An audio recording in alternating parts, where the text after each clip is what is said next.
Seharusnya guru hebat itu mampu menciptakan metode sendiri. Dia sangat lihai menciptakan metode pembelajaran sendiri. Audio Jungle. Audio Jungle. Assalamualaikum warahmatullahi wabarakatuh. Salam Kak Yarno Bintang. Ketika guru sudah betul-betul mendarah daging dengan metode pembelajaran, disitulah guru seharusnya mampu menciptakan metode pembelajaran sendiri. Guru tidak perlu takut apakah metode pembelajaran yang dia ciptakan sesuai dengan para pakar, sesuai dengan para ilmu, sesuai dengan yang lainnya. Dia mampu menciptakan metode pembelajaran sendiri yang sangat spesifik, kontekstual, dan sesuai dengan warna kelas dan warna sekolah masing-masing. Namun banyak guru yang terlalu terikat dengan metode pembelajaran yang ada dan takut sekali ketika tidak melaksanakan metode pembelajaran yang ada. Oleh karena itu, seharusnya guru hebat, orang yang mampu menciptakan metode pembelajaran sendiri dan mampu menciptakan teknik pembelajaran sendiri juga. Apa sebenarnya metode pembelajaran itu?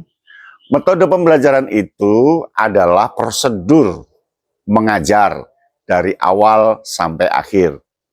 Metode pembelajaran itu adalah warna mengajar ketika dalam proses pembelajaran. Jadi dia mampu mencampur, nge-mix, kemudian memadu padankan, mengintegrasikan urutan-urutan pembelajaran yang ada selama ini. Jadi dia bisa mengawinkan antara berbasis masalah dengan proyek. Dia bisa mengawinkan metode pembelajaran jigsaw dengan inovasi metode yang lainnya. Dan itu sah, bahkan diharapkan seperti itu. Oleh karena itu jangan kaget ketika sekarang ini ada ribuan metode pembelajaran. Ribuan, bukan ratusan, ribuan metode pembelajaran. Karena metode pembelajaran itu ketika di kelas, ketika ditangani oleh guru, dia akan menjadi bebas, pakai bebas urutan.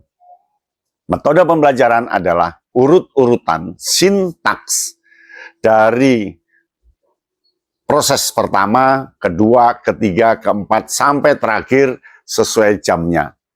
Nah, guru hebat, dia mampu menggunakan metode yang berbeda-beda. Setiap masuk, setiap bertemu dengan siswa, dia menggunakan metode yang berbeda-beda itu. Dan guru yang hebat juga, metode yang berbeda-beda itu, metode yang sudah dikreasikan, sudah diinovasikan, dia catat, dia tulis menjadi sebuah artikel atau makalah atau tulisan apapun. Dari metode itu rentetannya sangat banyak. Bagaimana menentukan metode itu?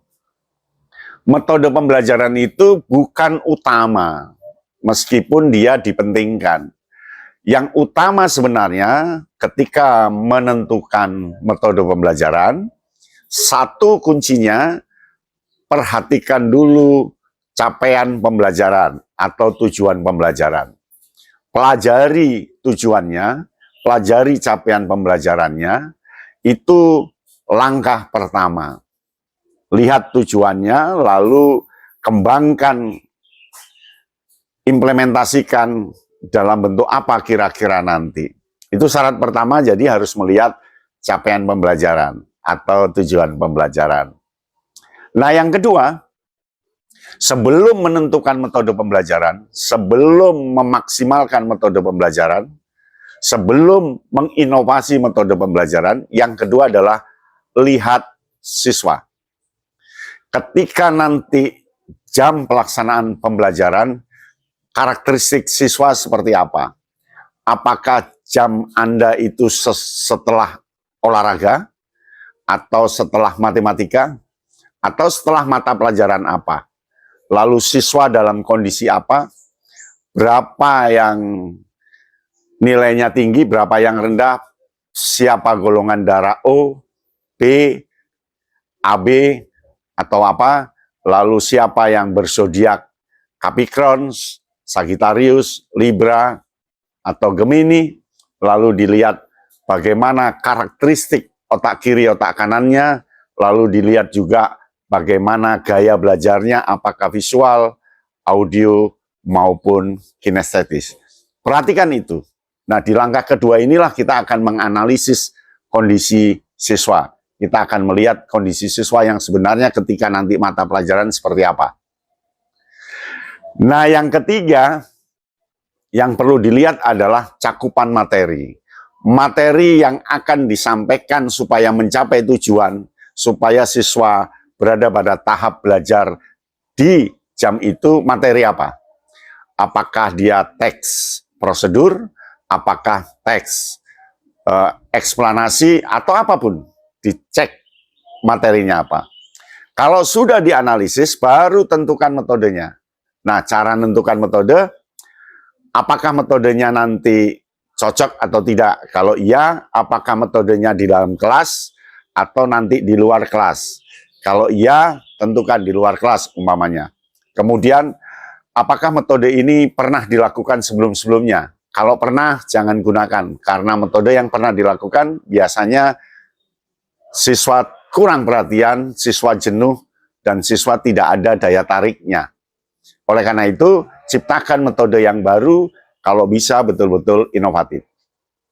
Nah, langkah keempat baru tentukan metodenya. Metodenya apa yang pas? Ya, dan jangan khawatir metodenya salah, tidak sesuai dengan metode yang ada.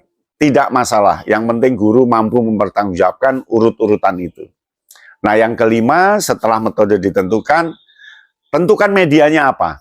Apakah medianya alam, seperti tumbuhan, batu, langit, angin, benda-benda lain di alam, ataukah medianya di dalam kelas, apakah PPT, apakah kertas, apakah bolpen, apakah bola, atau apa saja, apa lewat lagu dan sebagainya. Media ini menentukan. Lalu yang keenam, baru lakukan evaluasi. Evaluasi harus sesuai dengan metode Anda. Ingat, metode pembelajaran itu bebas pakai. Metode pembelajaran jumlahnya ribuan. Dan akan tambah terus sesuai dengan karakteristik guru. Nah, membuat metode yang paling pas, urutannya seperti yang saya sampaikan tadi, dan yang paling tepat lagi bahwa metode itu urutannya, logikanya bagus, sistematis, dan terkait satu dengan yang lain, lalu siswa senang, tertarik, karena metodenya menarik dan menantang. Begitulah cara membuat metode pembelajaran. Ingat, metode pembelajaran adalah prosedur, langkah-langkah, urutan, atau sintaks. Dan setiap guru, metodenya boleh beda-beda. Yang penting, tujuan bisa tercapai dengan bagus dan siswa pandai.